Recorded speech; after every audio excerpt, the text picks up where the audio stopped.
네, 오늘 이번 시간부터는 이제 재배 원론에 대해서 학습을 시작해 보겠습니다. 이 재배 원론 부분이 식물보 기사든 산업기사든 최소 10문제 내외가 출제가 되고 있습니다. 굉장히 중요한 과목이라고 볼 수 있죠. 자, 재배 원론은 일반적으로 이제 이론적인 부분에서는요, 뭐 토양, 주로 나오는 게 이제 토양 부분, 그 다음에 수분, 그쵸? 수분. 그 다음에 대기, 그 다음에 온도, 그 다음에 광, 그리고 이제 작부체계나 재배 기술 부분. 이렇게 크게 보면 이렇게 한 6가지 정도의 분류해서 뭐 토양에서 기사는 한 2문제, 산업기사는 1문제, 자, 수분, 대기, 온도, 광, 작부체계나 재배 기술에서도 각각 1문제씩 이렇게 이론적인 부분에서 먼저 출제가 되고요. 그 다음에 각각의 이 이론적인 부분에 대해서 이 재해 부분이 또 포함이 되거든요. 그래서 이런 재해에 대한 대책들, 이런 것들까지 포함을 해서 총 10문제 정도 내외로 출제가 되고 있습니다. 자, 가장 중요한 과목이다 이렇게 보여지고요. 여러분들이 우선 이 부분에 좀 집중을 하면 최소 반타작은 충분히 하고 갈 수 있다. 그래서 이제 오늘부터 본격적으로 재배 원론 부분에 대한 강의를 시작해 보도록 하겠습니다. 자, 첫 번째로 토양 환경에 대해서 학습을 해 보도록 하겠습니다. 시험에 최근에 이제 토양 구조에 대해서 이 기사 시험에서 한번 물어본 적이 있습니다. 자, 토양 환경에서 토양의 구조의 종류를 살펴보면요. 토양이 발달하는 과정의 초기에는 토양 입자들이 외관상 특징이 없는 상태로 존재를 합니다. 하지만 시간이 경과하면서 뭐 압력이 생길 거고요. 유기물이 퇴적이 될 수도 있고 응집 이온의 집적, 이런 현상들에 의해서 특정 구조를 가지는 토양으로 변하게 됩니다. 일반적으로 우리가 이 지표면에서 30cm 이내인 표층, 가장 위의 층이죠.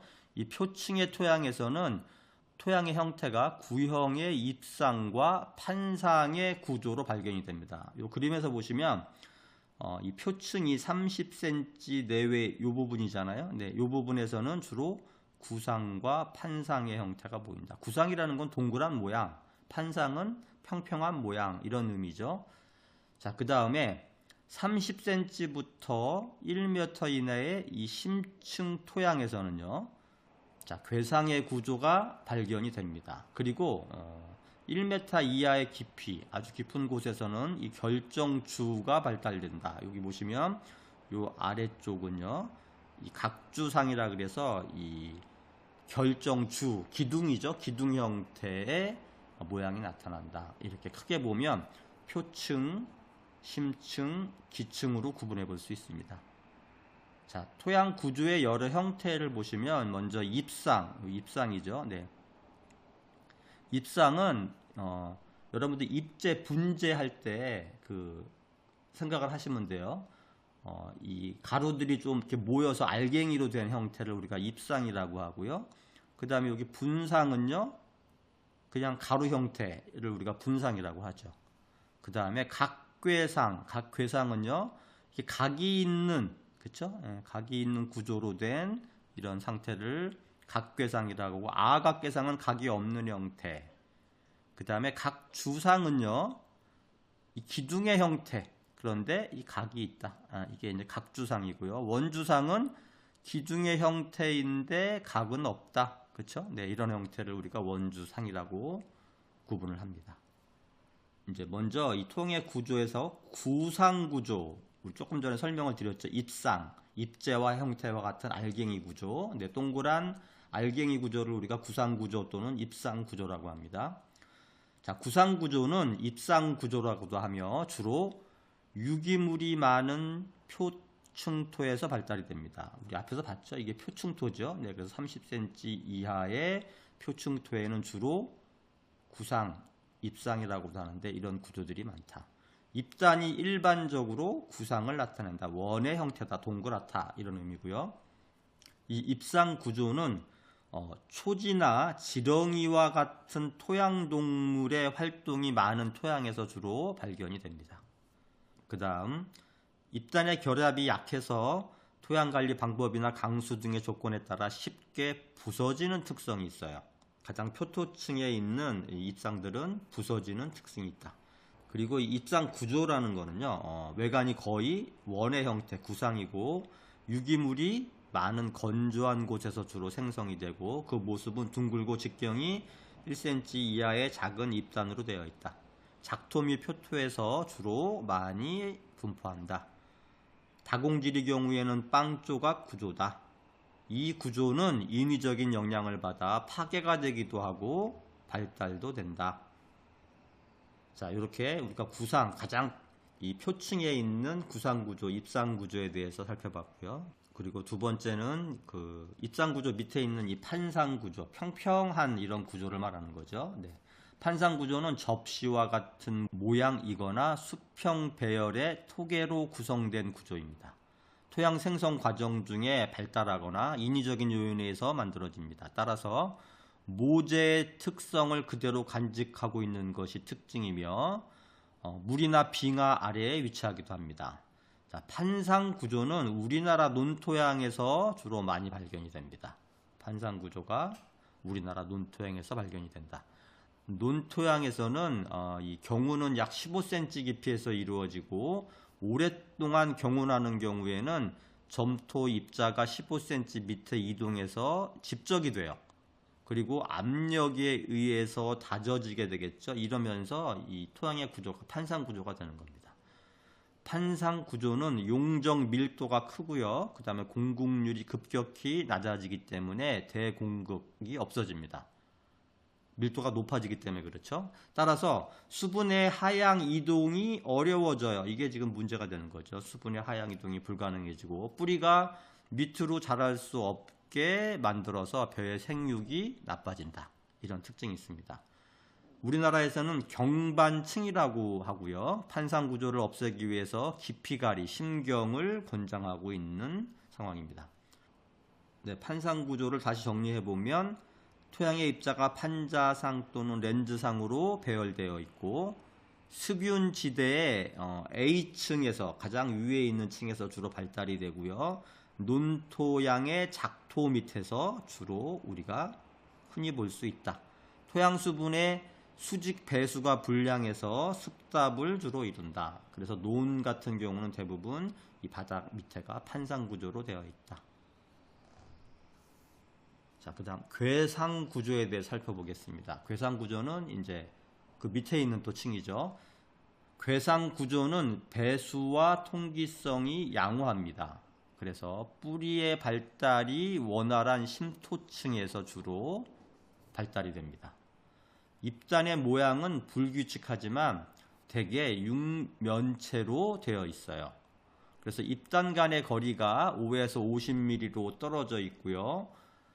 덩어리의 외연 특성이 있기 때문에 각이 있어서 이 각괴라고도 합니다. 각이 없이 완만하면 이거를 악각괴라고 합니다. 자, 괴상 구조를 다시 정리해 보면 외관상은 다면체, 주로 육면체로 되어 있다 그랬죠. 이루고 그 각도는 대부분 둥글고 밭토양과 산림의 하층토에서 주로 발견되고요. 여러 토양의 집적층이기 때문에 주로 이제 두 번째 아래에 있는 B층에서 주로 볼 수 있고 입단 상호 간격은 좁다. 이런 특징이 있습니다. 그 다음 각주상 구조에 대해서 한번 살펴보겠습니다. 이 각주상 구조는 주로 건조하거나 또는 반건조 지역의 심층토에서 주로 지표면과 수직한 형태로 발달이 됩니다. 그러니까 기둥 형태이니까 그렇죠. 네. 단위 구조의 수직 길이가 수평 길이보다 긴 기둥의 모양이다. 그리고 수평면이 탄탄하고 각진 모서리를 가진 구조이다. 앞에서 봤죠. 자, 구조의 길이는 지역 간 조건에 따라 달라지지만 지름이 대개 150mm 이상이다. 그 다음 수비운 지역의 배수가 불량한 토양 또는 팽창 특성을 지닌 점토가 많은 토양, 이런 곳에서 각주상 구조가 주로 발달이 됩니다. 자, 그 다음 원주상 구조도 마찬가지로 기둥의 형태인데요. 원주상 구조는 기둥 모양의 주상 구조이지만 각주상 구조와 달리 수평면이 둥글게 발달한 구조이다. 이 구조는 나트륨 이온이 많은 토양의 B층에서 관찰되기도 합니다. 자, 우리나라의 경우는 하성 또는 해성 퇴적물을 모재로 하는 논토양의 심층토에서 많이 나타나는 이런 구조입니다. 다시 한번 정리해 보면 주상구조는 각주상인 것과 원주상인 것이 있고요. 토양 입자가 세로로 배열되어 때로는 상당히 길고 큰 구조를 기둥의 형태를 갖는다. 건조 및 반건조 지방의 심토에서 우리 건조 지역 또는 반건조 지역이 심토에서 주로 발달이 되고요. 찰흙 함량이 많은 염류토의 심토에서도 발견이 됩니다. 또한 점토질 논토양과 알카리성 토양에서도 발견이 됩니다. 자, 그 다음에 이제 구조 중에 무형 구조, 이건 구조가 없다란 얘기죠. 네. 이 나달 구조나 이 덩어리 형태의 구조를 말합니다. 나달 구조는 모래와 같이 토양 입자들이 서로 결합되지 않은 상태고요. 덩어리 구조는 어떠한 모양으로 구분하여 나눌 수 없는 형태로서 서로 그냥 결합되어 있는 이런 상태의 구조를 말합니다. 자, 이와 같은 무형 구조의 토양은 주로 모재가 풍화 과정에 있는 C층에서 주로 발견이 됩니다. 가장 밑에 있는 층이죠. 자, 이 토양의 단면을 보면 우리가 앞에서 A, B, C, D층을 구분할 수 있는데 A층은 유기물이 포함된 어두운 빛깔의 층, 가장 위에 있는 표토층이죠. 작토로 이용이 되고요. 두 번째 B층은 A층에서 용탈, 세탈한 물질이 집적한 층을 B층이라고 하고요.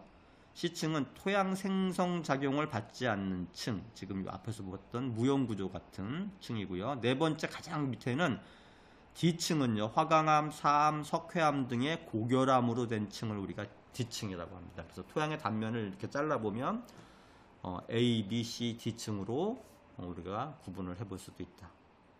자, 그 다음 우리가 토양 구조와 수분의 관계를 한번 살펴볼 필요가 있는데요. 먼저 토양 구조가 첫 번째 입상, 판상 이런 것들은 가장 위에 있는 표토층이라 그랬죠. 그 다음이 중간에 괴상, 가장 밑에 있는 게 주상 이런 형태로 토양 구조가 되어 있는데 입상은요 수분 침투성이 양호합니다. 하지만 판상은 수분 침투가 불량해요. 왜 그렇죠? 이게 집적이 돼서 거기에 공급이 없다 그랬잖아요. 그래서 수분 침투가 잘 안 되는 층이 판상층이고 또 반대로 또 더 내려가 보면 괴상과 주상은 양호한 편이죠. 그래서 여기서 특징이 수분 침투성에 관련해서는 판상이 불량하다. 이런 특징을 기억해 주시고요. 두 번째 배수는요. 입상은 배수가 잘 되죠. 최상이라고 볼 수 있고요. 판상은 또 마찬가지로 배수가 불량해요. 그 다음에 밑에 있는 괴상은 중간이고 그리고 주상으로 가면 기둥의 형태니까 또 여기도 배수는 양호합니다. 그래서 이 배수 부분에서도 판상은 불량하다. 이렇게 정리해 볼 수 있겠죠. 자, 그 다음에 통기성 부분은요.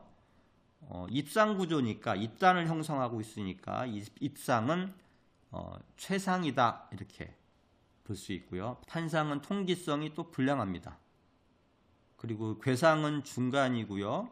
주상은 또 양호한 형태이죠. 그래서 통기성도 판상은 불량하다. 그러니까 이제 토양 구조와 수분과의 관계에서 이 판상은 수분 침투성이나 배수나 통기성이 모두 불량한 층이고요. 가장 좋은 층은 입상 부분이죠. 예, 입상은 수분 침투성도 좋고 배수도 좋고 통기성도 좋은 입단을 형성하는 층이 입상이다. 자, 이렇게 정리를 다시 한번 해보겠습니다. 자, 그 다음 2번 입단의 현성. 이게 산업기사에서 한번 나왔는데요. 우리 앞에서 이제 입상이 입단을 형성하기 때문에 통기성도 좋고 배수도 좋고, 네, 우리가 이 작물을 기르는 이 표토층으로 이용하는 부분이 이제 그 입상이라 그랬잖아요. 그래서 우리가 입단 구조가 좋은 구조인데 그러면 이 입단 구조를 어떻게 형성하느냐, 이제 이런 문제가 출제가 된 거예요. 그래서 실제 출제 문제는 입단의 형성 방법을 쓰시오, 뭐 세 가지를 쓰시오 이렇게 나왔던 것 같아요. 자, 먼저 이제 입단의 형성 방법에 대해서 한번 학습을 해보겠습니다.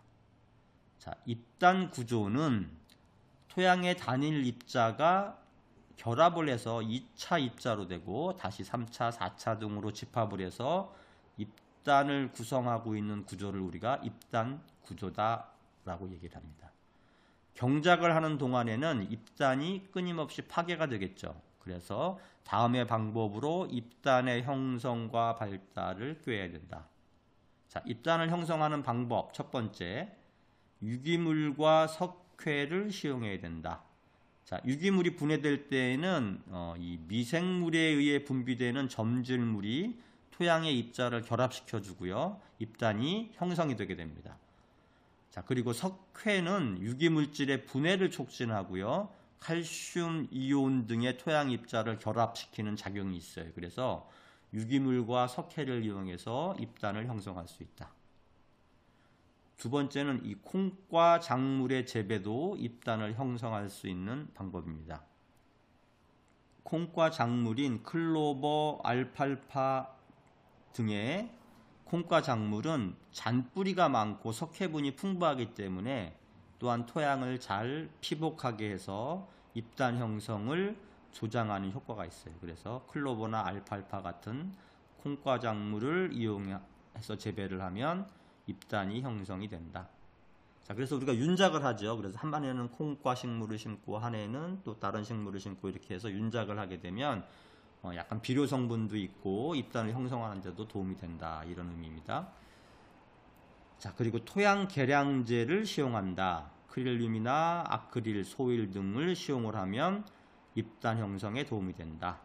그 다음 네 번째, 토양의 피복을 통해서도 입단을 형성을 할 수 있습니다.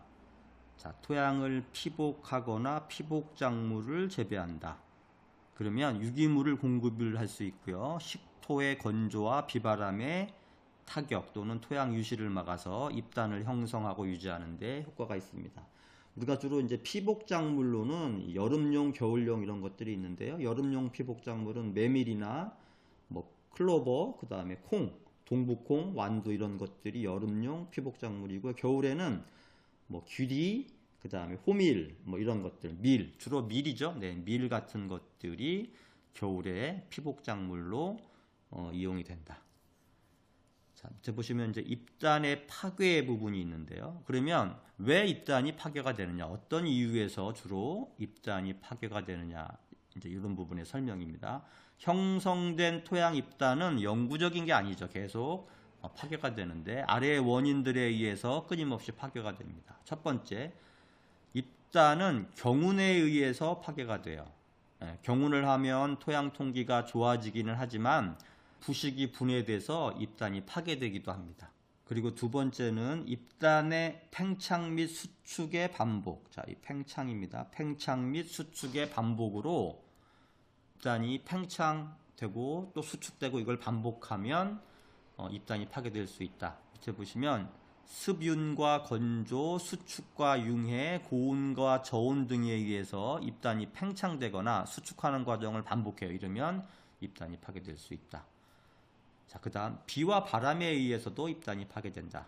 비가 와서 입단이 급격히 팽창을 하면 입단 사이의 공기가 이게 압축이 되거든요. 그래서 폭발적으로 배제되면서 입단이 파괴되는 이런 현상이 일어나고요. 빗물이나 바람에 날린 모래의 타격작용에 의해서도 입단이 파괴되기도 합니다. 그래서 비와 바람도 입단을 파괴한다. 그 다음 네 번째로 나트륨 이온이 첨가되면 입단이 파괴될 수 있습니다. 나트륨 이온은 점토의 결합을 분산시켜서 입단을 파괴합니다. 그래서 나트륨 이온이 들어있는 비료의 장기간 사용을 금해야 된다. 자, 입단을 파괴하는 네 가지 요인에 대해서 살펴봤습니다. 첫 번째 경운, 두 번째 입단의 팽창 및 수축, 세 번째 비와 바람, 네 번째 나트륨 이온. 네, 3번 토양 수분의 종류에 대해서 살펴보겠습니다. 자, 기사시험에서 이렇게 한번 출제된 적이 있는데요. 토양 수분의 종류는 우리가 크게 네 가지로 구분을 합니다. 첫 번째 결합수, 두 번째 흡습수, 그 다음에 세 번째 모관수, 모세관수라고도 하고요. 네 번째 중력수 이렇게 구분을 하는데요. 자, 첫 번째 결합수부터 살펴보겠습니다. 결합수는 화합수 또는 결정수라고도 부르고 토양의 고체 분자를 구성하는 수분입니다. 105에서 110도씨로 가열을 해도 분리시킬 수 없는, 중요한 건 요거죠. 작물이 흡수할 수 없는 수분이다. 자, PF가 7.0 이상이다 라고 하는데요. PF는 토양 수분 장력을 의미합니다. 즉 토양이 수분을 보유하는 힘인데요. 토양 입자 표면하고 이 수분 사이의 결합력을 이 압력 단위로 표시한 겁니다. 그래서 PF가 7.0 이상이고 가장 높아요. 토양 입자의 성질에 영향을 끼치는 수분을 의미합니다. 흡습수는요, 공기 중에 수증기를 흡수해서 토양 입자에 응축시킨 수분입니다. 105에서 110도로 가열을 하면 분리시킬 수 있지만 작물은 이것도 마찬가지로 거의 이용을 하지 못합니다. 이것도 토양의 수분 장력은요, PF는 4.5에서 7이고요. 작물의 흡수압이 보통 기압이 5에서 14기압이거든요. 그래서 그 이상이기 때문에 작물의 흡수 이용되지 못하는 이런 수분을 흡습수라고 합니다. 자, 세 번째 모관수, 모세관수라고도 합니다. 모관수는 응집수라고 부르고요. 표면 장력에 의한 모세관 현상으로 보유되는 수분을 의미합니다. 주로 물 분자 사이의 응집력에 의해서 유지되는 것으로 요거는 작물에 주로 이용되는 유효 수분에 해당합니다. 자, 토양 수분 장력 PF는요 2.7에서 4.5 사이이고요. 토양이 중력에 저항해서 흡착 유지하는 수분에 해당이 됩니다.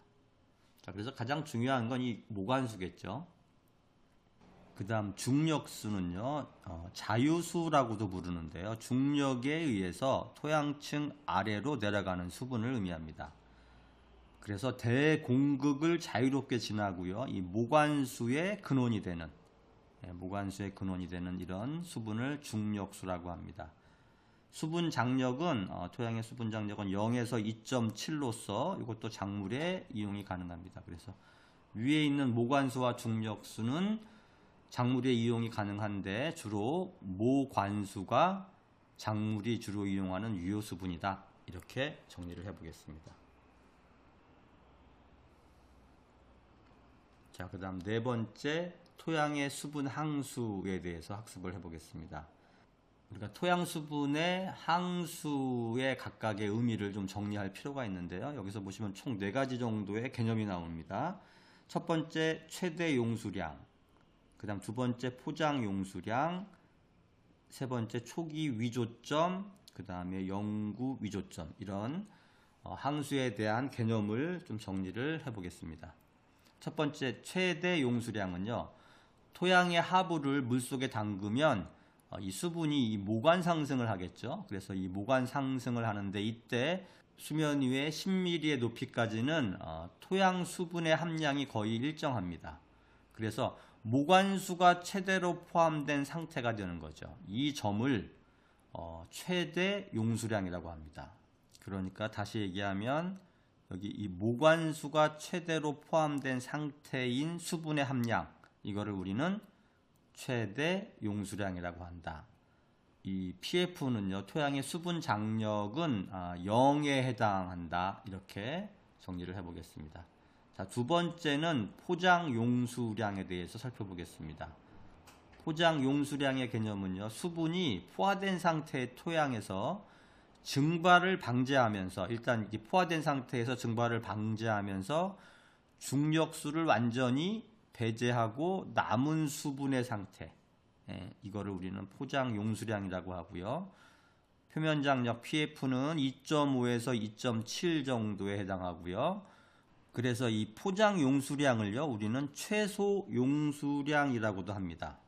지하 수위가 낮고 투수성이 중간인 포장에서 강우 또는 관계 후에 만 2, 3일 후의 수분 상태가 보통 이 상태에 해당합니다.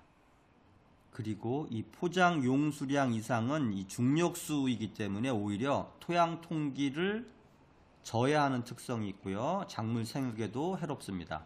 그리고 젖은 토양에 그 중력의 약 1000배의 원심력을 작용시킬 경우에 이 잔류하는 수분 상태를 수분 당량이라고 해요. 수분 당량. 그리고 PF는 2.7 이내로 포장 용수량과 거의 일치한다라고 알려져 있습니다.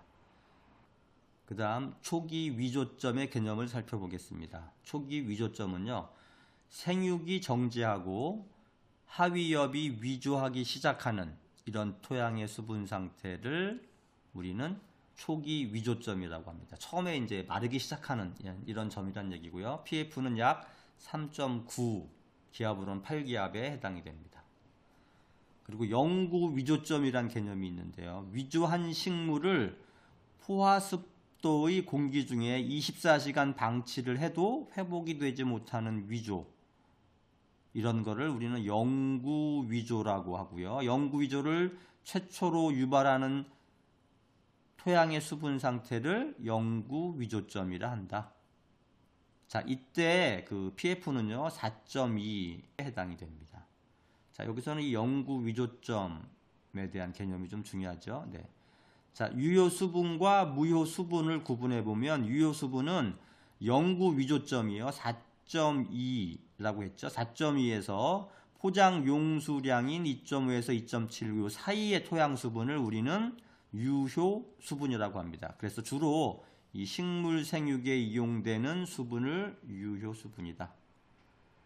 자, 그 다음에 무효 수분은요, 영구 위조점이 4.2니까 이 이하의 수분을 우리는 무효 수분이다. 자, 이 수분들은 작물에 이용을 할 수가 없어요. 그래서 유효 수분과 무효 수분의 차이점을 좀 정리를 해둘 필요가 있습니다. 그 다음 5번 토양 공기의 조성 및 지배 요인에 대해서 살펴보겠습니다. 자, 토양 공기를 조성하고 이 지배하는 요인은 여러 가지가 있는데 토성, 그 다음에 토양 구조에 따라서, 그 다음에 경운, 토양 수분, 유기물, 식생 등의 방법에 따라서 토양의 공기를 조성하거나 지배할 수 있는데요. 먼저 첫 번째로 토성은요, 일반적으로 우리가 사질토, 식질토 이렇게 구분하는데, 사질토는 모래가 많은 토양이죠. 그래서 사질 토양이 비모관 공급이 많고 토양의 용기량이 증대되겠죠. 그래서 이 사질 토양이 식질 토양보다는 토양의 용기량이 증대된다, 이렇게 정리를 할 수 있고요. 그 다음 두 번째 토양 구조는요, 식질 토양에서 입단 형성이 조장이 되면 비모관 공급이 증대하겠죠. 그래서 용기량이 같이 증대하게 됩니다. 그래서 입단 형성을 하면 결론은 이거죠. 입단 형성이 조장되면 토양의 용기량이 증대가 된다, 이런 의미죠. 그 다음에 세 번째로는 경운인데요. 경운 작업이 깊이 이루어지면 토양의 깊은 곳까지 용기량이 증대가 되겠죠. 토양의 수분에서는요, 함수량이 증대가 되면 용기량은 오히려 적어지고요. 또 산소의 농도도 적어지겠죠. 네, 그래서 이산화탄소 농도가 오히려 높아진다. 그러니까 토양이 너무 많은 수분을 함유하고 있으면 오히려 공기량이 적어진다, 이런 의미입니다. 그리고 유기물에서는요, 우리가 미숙 유기물을 시용을 해주면 산소의 농도가 훨씬 더 낮아지게 됩니다. 하지만 이산화탄소 농도는 그렇게 높아지지는 않는다. 그 다음 6번 식생은요, 식물이 생육하고 있는 토양은, 이렇게 식물이 생육이 되어 있는 토양은 뿌리의 호흡에 의해서 그 토양의 이산화탄소 농도가 식물을 생육하지 않는 곳보다 매우 높아진다, 이런 특징이 있습니다. 그래서 실제 시험에서는 이 아래에 있는 이 토양 통기의 조성 방법, 이런 문제가 나왔는데요. 토양 통기를 조성하는 방법을 쓰시오. 자, 첫 번째, 입단을 조성한다. 앞에서 봤죠? 네, 토양 구조를 입단을 형성하면 용기량이 증대된다. 그 다음에 배수, 배수가 잘 되면 통기가 조성된다. 그 다음에 객토, 경운이죠. 네, 객토. 그 다음에 심경, 이것도 경운에 해당하고요. 그 다음에 휴립, 중경, 이렇게 일항을 쌓아서 일항을 높여서 재배를 하는 게 휴립 재배죠. 네. 그다음에 중경, 땅을 갈아주는 거. 그다음에 답전 윤환 재배. 요거는 한 번은 논으로, 한 번은 전으로 이렇게 활용하는 재배. 이런 것들이 유기물을 좋게 해서 토양 통기를 조성하는 방법이다. 자, 이렇게 정리해 보겠습니다.